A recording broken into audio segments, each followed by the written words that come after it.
రాష్ట్రంలోని యూనివర్సిటీల్లో ఖాళీగా ఉన్న వైస్ ఛాన్సలర్ల నియామకానికి ప్రభుత్వం చర్యలు చేపట్టింది. అర్హతలు ఉన్నవారు ఇప్పటికే దరఖాస్తులను అందించారు. దీంతో సెర్చ్ కమిటీలను ఏర్పాటు చేసింది ప్రభుత్వం. ఇన్ని రోజులు ఎలక్షన్ కోడ్ ఉండడంతో సమావేశాలు నిర్వహించలేదు.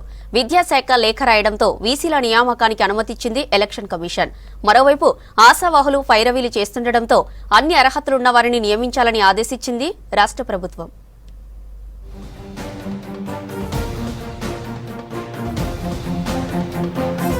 రాష్ట్రంలోని సర్కారు యూనివర్సిటీల్లో వీసీ పోస్టులకు ఫుల్ డిమాండ్ నెలకొంది. ఆ పోస్టులను ఎలాగైనా దక్కించుకునేందుకు ఆశావాహులు తీవ్రంగా పోటీ పడుతున్నారు. మంత్రులు, ఎమ్మెల్యేలు, ఇతర నేతలను సీనియర్ ప్రొఫెసర్లు కలుస్తూ పైరవీలకు తెరలేపారు. అయితే ప్రస్తుతం పనిచేస్తున్న పలువురు వీసీలపై అనేక ఆరోపణలతో సర్కార్ ఆచితూచి అడుగులేస్తోంది.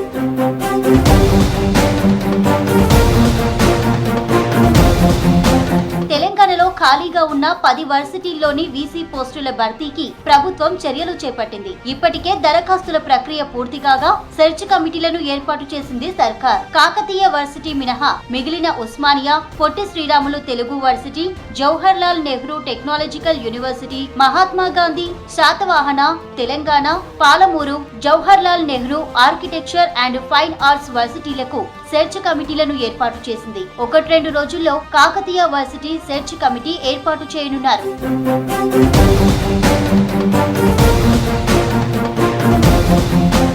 ఈ నెల 21తో వర్సిటీ వీసీల పదవీ కాలం ముగియనుంది. అంతలోపే కొత్త వీసీలను నియమించాలని సర్కార్ భావించింది. కానీ ఎన్నికల కోడ్తో సెర్చ్ కమిటీల ఏర్పాటు, సమావేశాలు జరగలేదు. విద్యాశాఖ లేఖ రాయడంతో పోలింగ్ తర్వాత వీసీల రిక్రూట్మెంట్ కు ఈసీ అనుమతిచ్చింది. దీంతో కేయూ మినహా మిగిలిన వర్సిటీలకు సెర్చ్ కమిటీలను సర్కార్ వేసింది. ఈ కమిటీలు 312 మంది ప్రొఫెసర్ల బయోడేటాను పరిశీలించి ఒక్కో వర్సిటీకి 3 పేర్లను ఎంపిక చేసి గవర్నర్ కు పంపించనున్నాయి. వీటిలో ఒక పేరును గవర్నర్ వీసీగా ప్రకటిస్తారు.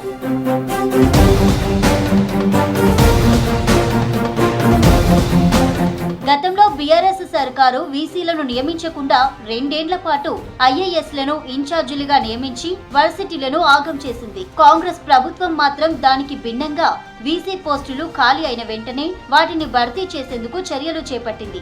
ఈ టైంలోనే పైరవీల జోరు పెరిగింది.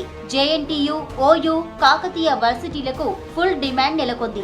మంత్రుల చుట్టూ పలువురు ఆశావాహులు తిరుగుతున్నారు. ఉమ్మడి నల్గొండ, వరంగల్, మెదక్ జిల్లాలకు చెందిన మంత్రులను ఇప్పటికే చాలా మంది ప్రొఫెసర్లు కలిసి తమ బయోడేటాను అందజేశారు. తమ నియోజకవర్గ, సామాజిక వర్గ నేతలను కలిసి వీసీ పోస్టులకు ప్రయత్నం చేస్తున్నారు. ప్రస్తుతం ఉన్న వీసీలు కూడా మళ్లీ ఆ పదవుల్లోకి వచ్చేందుకు జోరుగా పైరవీలు చేస్తున్నారు.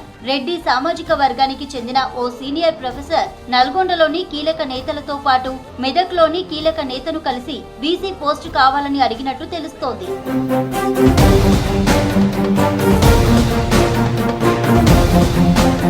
ఓయూ, జేఎన్టీయూ, కేయూకి చెందిన పలువురు ప్రొఫెసర్లు ఖమ్మం, కరీంనగర్, నల్గొండ జిల్లాలకు చెందిన మంత్రులను కలిసి విజ్ఞప్తి చేస్తున్నారు. మైనార్టీ వర్గానికి వర్సిటీ వీసీల్లో ప్రాధాన్యత ఇస్తామన్న సీఎం రేవంత్ రెడ్డి కామెంట్స్ తో ఆ వర్గానికి చెందిన ప్రొఫెసర్లు లాబియింగ్ చేస్తున్నారు. ఎంఐఎం నేతలతో పాటు ఉమ్మడి నిజామాబాద్ కు చెందిన ఓ మైనార్టీ నేతతో రికమెండ్ చేయిస్తున్నారు. కొందరు ఎమ్మెల్సీలతో ఉమ్మడి మహబూబ్ నగర్ జిల్లాకు చెందిన ముఖ్య నేతలతో వీసీ పోస్టు కోసం ప్రయత్నాలు చేస్తున్నారు.